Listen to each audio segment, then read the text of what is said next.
Hello dear students, welcome to today's topic of discussion in which we are going to start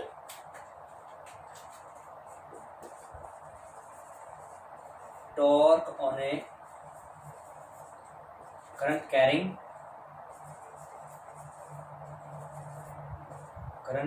rectangular coil। ये topic actually हम कर चुके हैं previous video lecture में, detail में वहाँ पर डिस्कशन हुआ था, बट थोड़ा सा लास्ट का टॉपिक जो है वो वीडियो कट गया था, तो हम थोड़ा सा वहाँ से या शुरू से ही इसको दोबारा से रिकैप्चुलेट करते हुए डिस्कस करते हैं। We have taken a rectangular current carrying coil, ठीक है। ये वाली करंट कैरिंग कॉइल आपको उस समय डिस्कशन में ली थी हमने। Let we name it as A B C D. This is placed in uniform magnetic field. ये मैग्नेटिक फील्ड है, यूनिफॉर्म मैग्नेटिक फील्ड, जिसमें ये कॉइल प्लेस्ड है। Let the length of coil is L and the breadth of coil is B। This one is the direction of current flowing, ठीक है। ये इस coil में करंट के फ्लो का डायरेक्शन है। Let the current is I here। Coil is placed in such a way that it is making an angle theta. ये theta angle बनाती है कॉइल का फेस मैग्नेटिक फील्ड के साथ, ठीक है।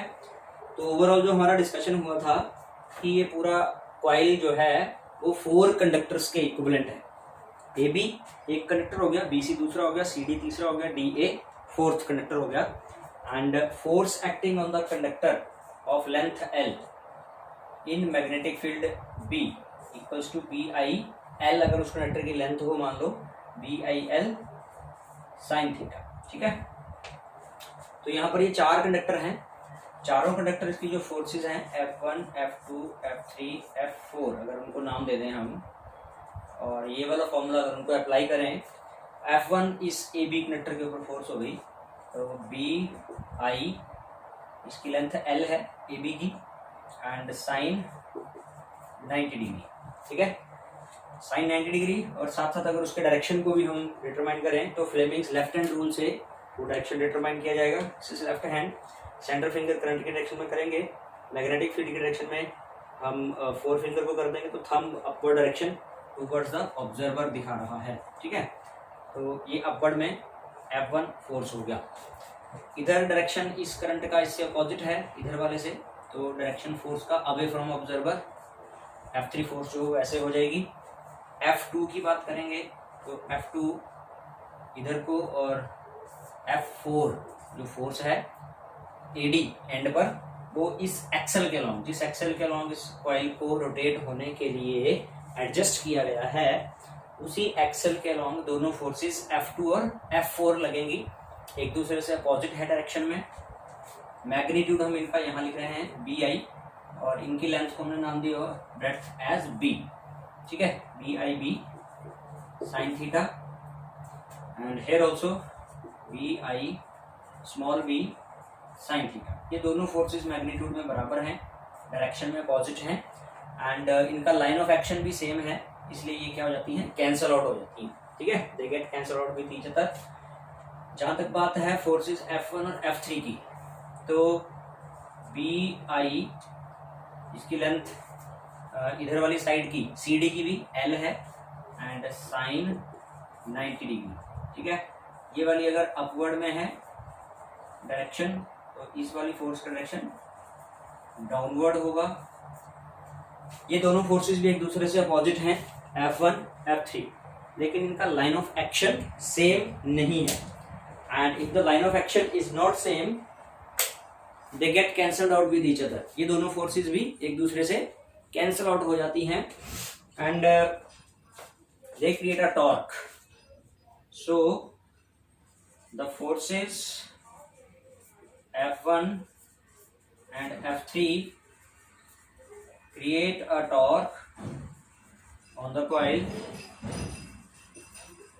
which is given by, उस टॉर्क का फॉर्मूला बेटा आप लोग जानते हैं, याद करना है जरा।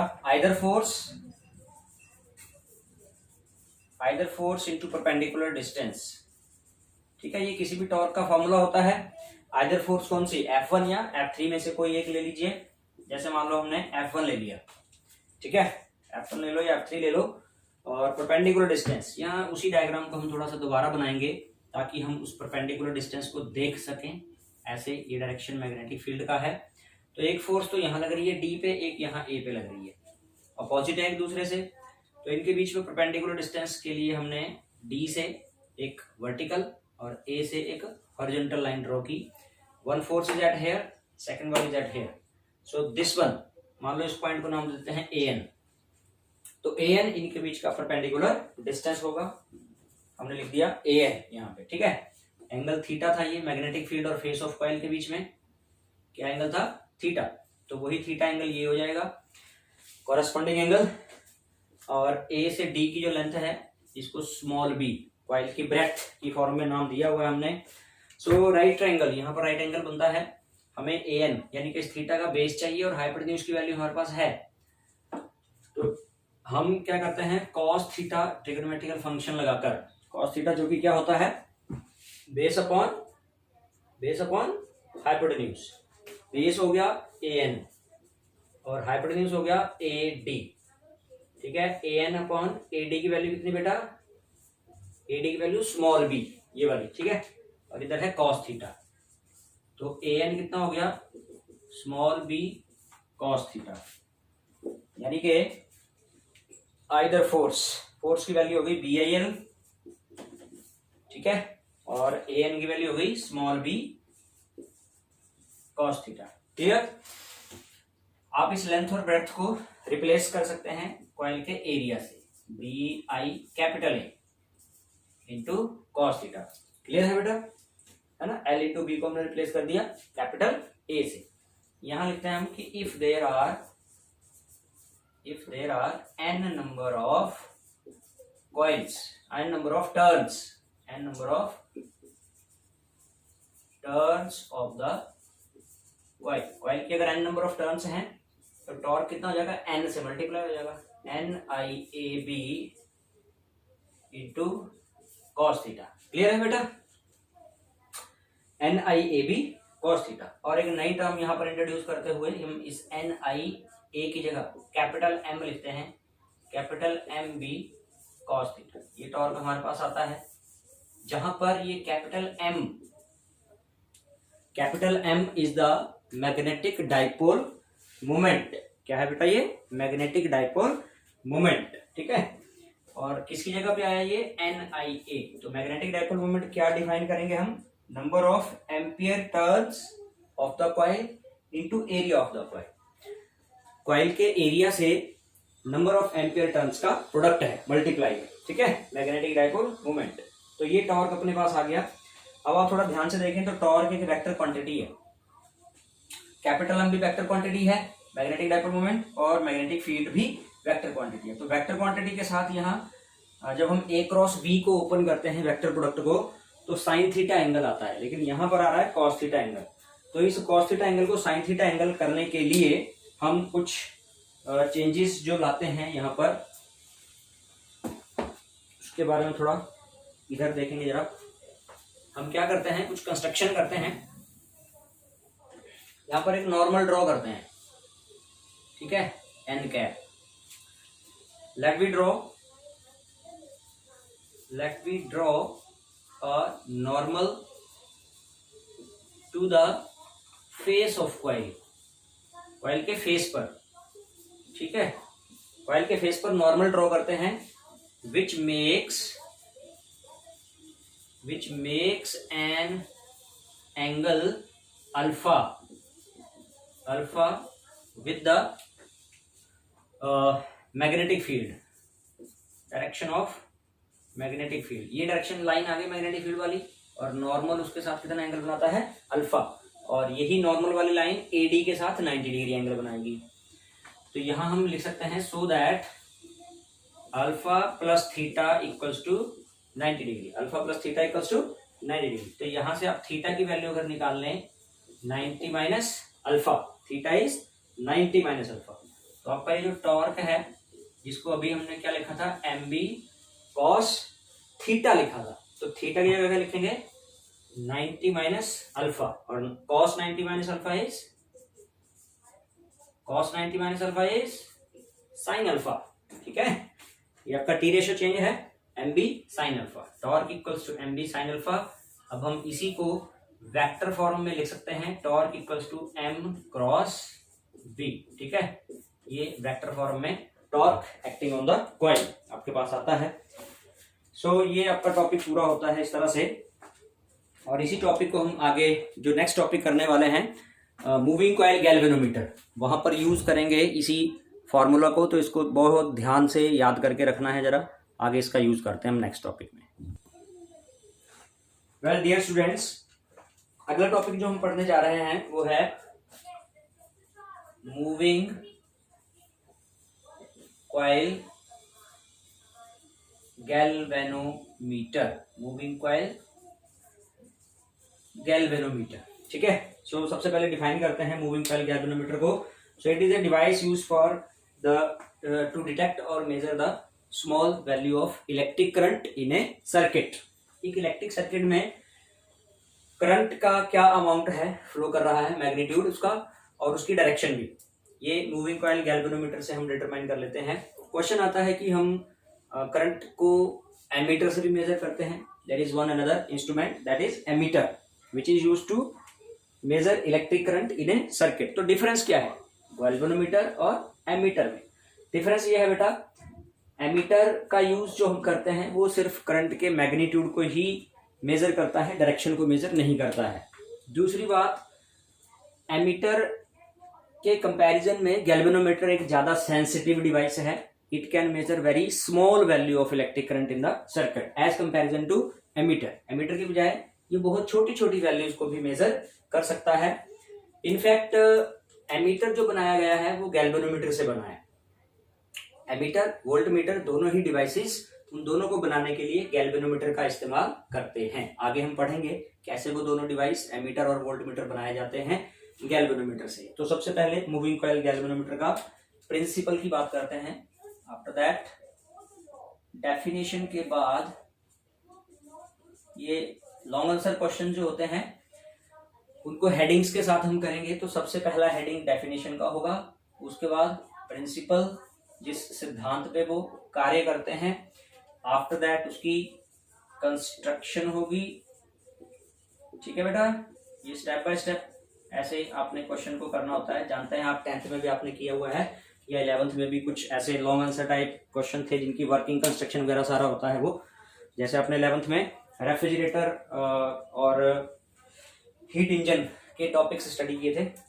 तो कंस्ट्रक्शन वर्किंग के बाद कुछ अगर उसमें थ्योरी, कुछ मैथमेटिकल पार्ट है तो वो थ्योरी में आ जाएगा, लाइक दैट। ठीक है, तो इस तरह से अलग अलग हेडिंग के साथ उसको आप जब करेंगे यू कैन स्कोर बेटर। अगर वो 5 नंबर का क्वेश्चन है तो you can get 5 marks out of 5। Okay, तो वो उसको करने का जो वे है टेम्पटेशन का वो बात की जा रही है। साथ में इसकी डायग्राम होगी, वो भी इधर हम ड्रॉ करेंगे। तो बात हो रही थी प्रिंसिपल की। तो प्रिंसिपल क्या है इसका? अभी अभी जो प्रीवियस टॉपिक हमने स्टडी किया, current carrying coil placed in the magnetic field experiences a torque. एक करंट कैरिंग कॉइल अगर मैग्नेटिक फील्ड में रखी हुई होगी तो उस पर टॉर्क लगेगा, वो रोटेट करेगी, रोटेशनल फोर्स उस पर लगेगी, वो इसका बेसिक प्रिंसिपल है। ठीक है, now we will talk about the construction, कैसे कैसे ये बनी है, साथ साथ इधर डायग्राम हम बनाते जाएंगे। तो कंस्ट्रक्शन में it consists of a coil wound on non metallic frame. इसमें एक कॉइल है जो नॉन मेटेलिक फ्रेम के ऊपर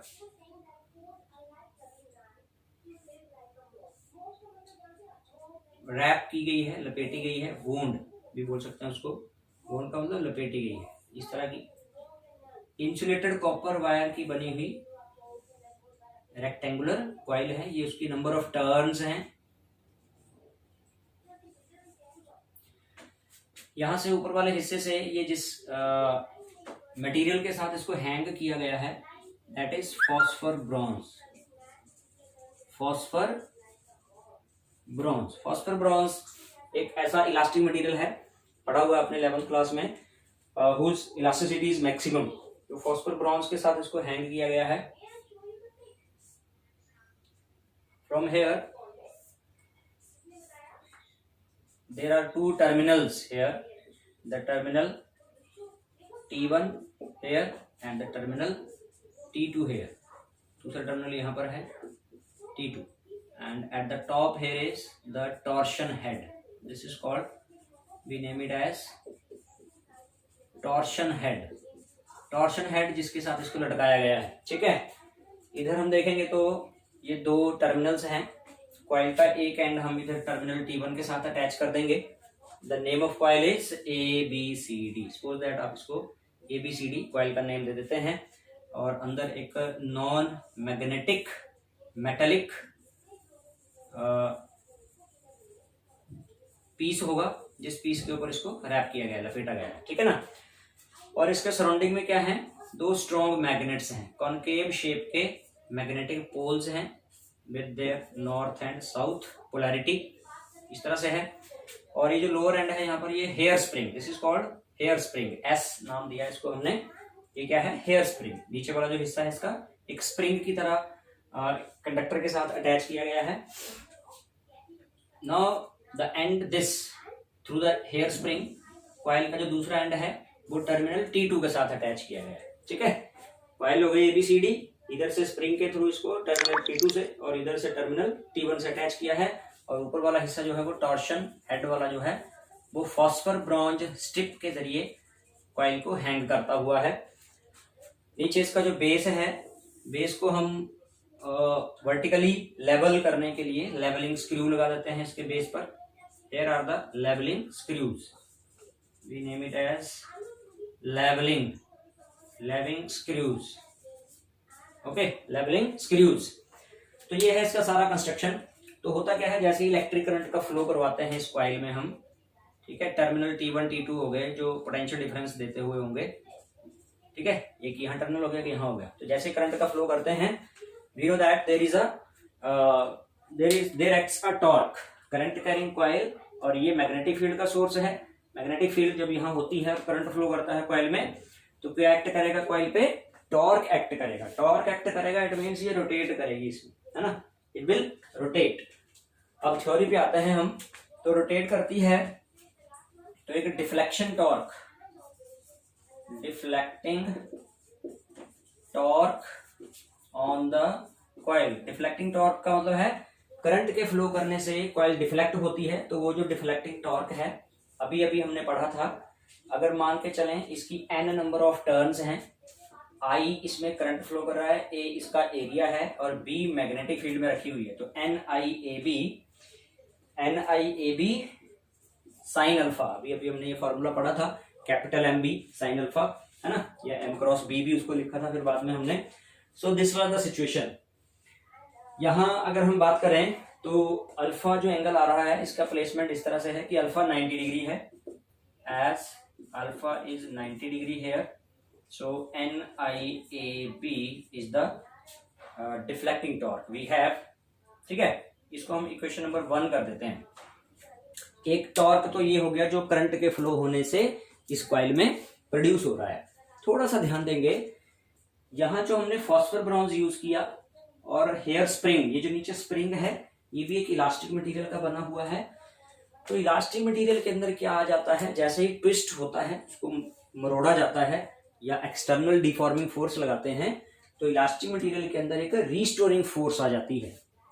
अब ये फॉस्फर ब्रॉन्ज की जो स्ट्रिप है इस तरह से हैंग्ड है, जब ये ऐसे मुड़ेगी कॉइल के साथ जुड़ा हुआ होने की वजह से जो उसका डिफ्लेक्टिंग टॉर्क है कॉइल का, वो इसको घुमाएगा, फॉस्फर ब्रॉन्ज को और स्प्रिंग को भी। और जैसे ही अपनी नॉर्मल पोजीशन से घूमेंगे तो इनके अंदर भी एक टॉर्क आना शुरू हो जाएगा। जितने जितने डिग्री एंगल के अकॉर्डिंग वो टॉर्क बढ़ेगा, जितना जितना ट्विस्ट होता जाएगा उतना उतना टॉर्क बढ़ता जाएगा। तो उसके लिए हम यहाँ पर लेट करते हैं, लेट के is the restoring torque per unit twist का मतलब जितने डिग्री एंगल का घूमना, ट्विस्ट मींस एंगल हो गया है ना, तो यूनिट एंगल घूमने से K रीस्टोरिंग टॉर्क आता है। And theta is the twist, theta मान लो ट्विस्ट प्रोड्यूस हुआ कॉइल में, जितने डिग्री एंगल को घूमी, थीटा कोई एंगल होगा 10 20 25 डिग्री, और 1 डिग्री घूमने से K रीस्टोरिंग टॉर्क आता है। तो टोटल रीस्टोरिंग टॉर्क कितना हो जाएगा बेटा, total restoring torque will be equal to K के इंटू थीटा।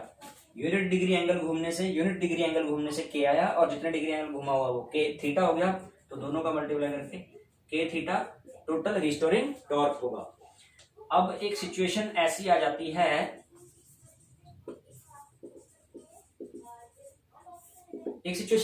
है, आपके डिफ्लेक्टिंग टॉर्क की वैल्यू तो सेम है, इक्वल रहेगी ये, ठीक है, क्योंकि यहाँ वाला कोई भी फैक्टर चेंज नहीं हो रहा, लेकिन क्योंकि ये थीटा एंगल चेंज हो रहा है, जैसे जैसे कॉइल घूम रही है उसका एंगल बढ़ रहा है, थीटा बढ़ रहा है, तो के थीटा प्रोडक्ट बढ़ेगा, के थीटा यानी कि रिस्टोरिंग टॉर्क भी बढ़ता चला जाएगा जैसे जैसे एंगल की वैल्यू बढ़ती चली जाएगी। तो एक सिचुएशन ऐसी आएगी इस एंगल के बढ़ते बढ़ते कि के थीटा जो प्रोडक्ट है वो इस एन आई ए बी के बराबर हो जाएगा, यहाँ वाली जितनी वैल्यू होगी वो इस वैल्यू के इक्वल हो जाएगी, यानी कि उस सिचुएशन को हम बोलेंगे इक्विलिब्रियम। एट इक्विलिब्रियम हम टॉर्क डैश कर दें, अगर इसको जो आपका रिस्टोरिंग टॉर्क था उसको टॉर्क डैश कर दिया, तो इक्विलिब्रियम क्या हो जाएगा, torque equals to torque dash, यानी कि N I A B will be equal to K theta के बराबर हो जाएगा। क्लियर हो गया बेटा ये बात? यहां से हम आई की वैल्यू अगर निकाल लें, आई यहां रहा, बाकी सारी टर्म उधर चली जाएगी, तो K theta upon N A B, ये एक्सप्रेशन हो गया क्रॉस मल्टीप्लाई करके। अब इसमें हम अगर थीटा को अलग कर दें, ठीक है, तो बाकी का जो फैक्टर है के अपॉन एन ए बी, क्योंकि ये वो फैक्टर हैं जो कांस्टेंट है, चेंज क्या हो रहा है, सिर्फ थीटा चेंज हो रहा है ना। तो डिफ्लेक्शन डिपेंड कर रही है करंट पे। हम इस टर्म को I equals to G theta ऐसे लिख सकते हैं।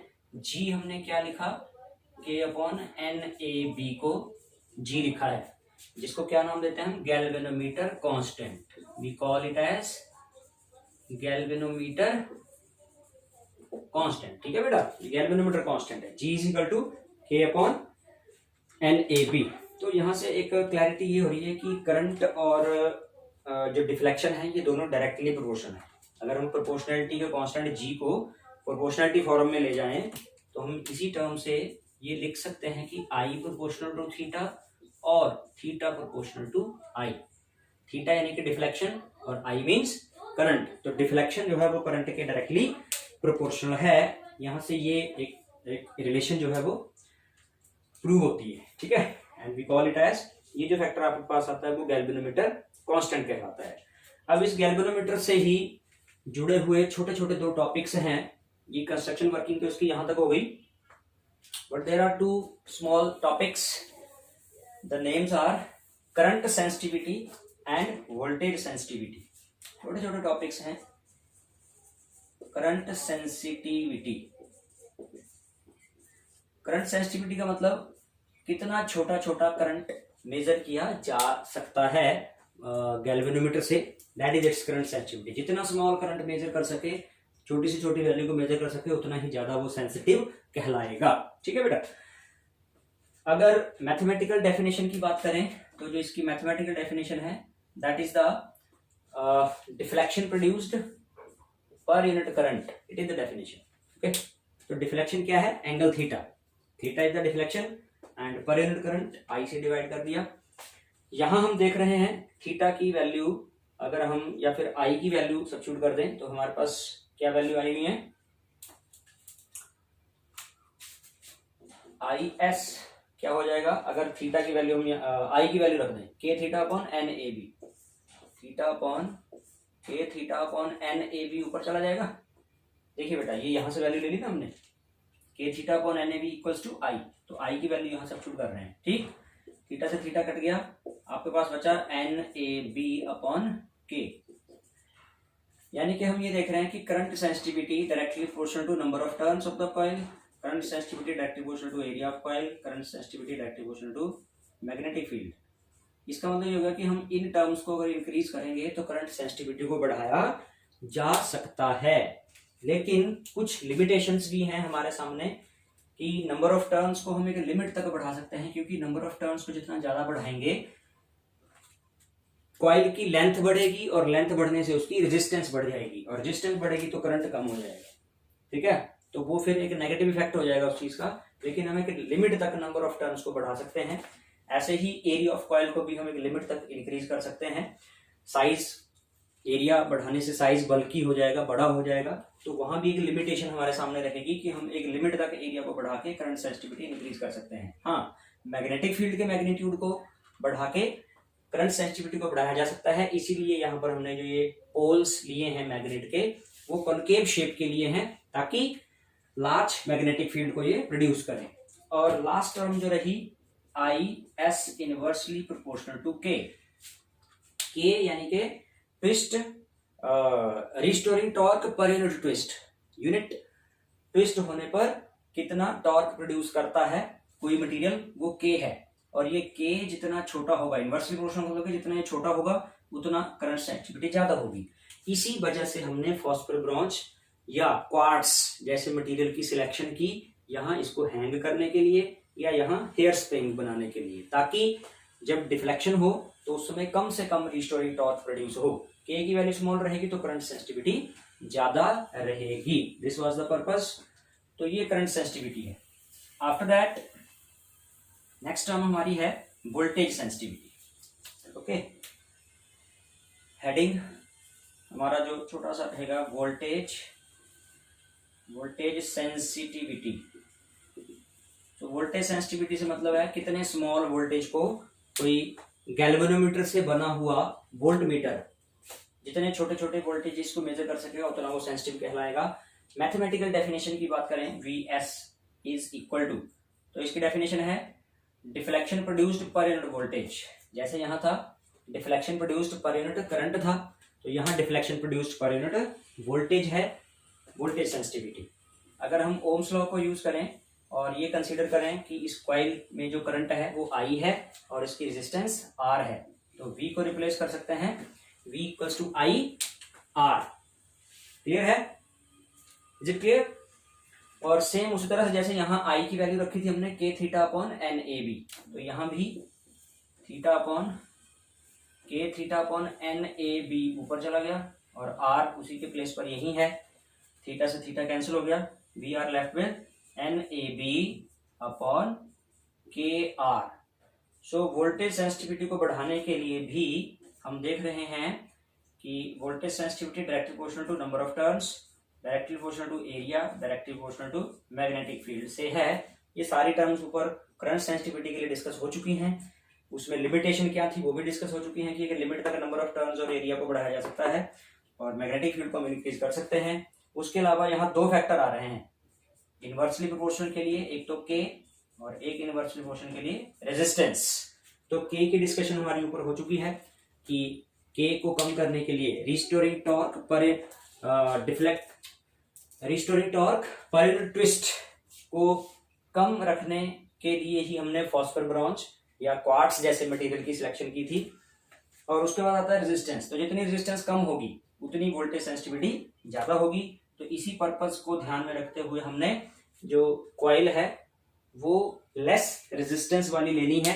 If we select the material like copper तो उससे कम हो जाएगी, और दूसरा उसका एरिया ऑफ क्रॉस सेक्शन अगर थोड़ा ज्यादा रखेंगे तो भी रेजिस्टेंस की वैल्यू कम होगी। रेजिस्टेंस कम होगी तो वोल्टेज सेंसिटिविटी लार्ज होगी। तो आज के टॉपिक के लिए इतना ही करेंगे। नेक्स्ट टॉपिक अगर हम अभी जो आपको स्टडी करेंगे उसमें वोल्ट मीटर और एमीटर दोनों का फॉर्मेशन मूविंग कॉइल गैल्वेनोमीटर से कैसे करना है वो हम नेक्स्ट वीडियो में स्टडी करेंगे। Till then keep studying and hard work.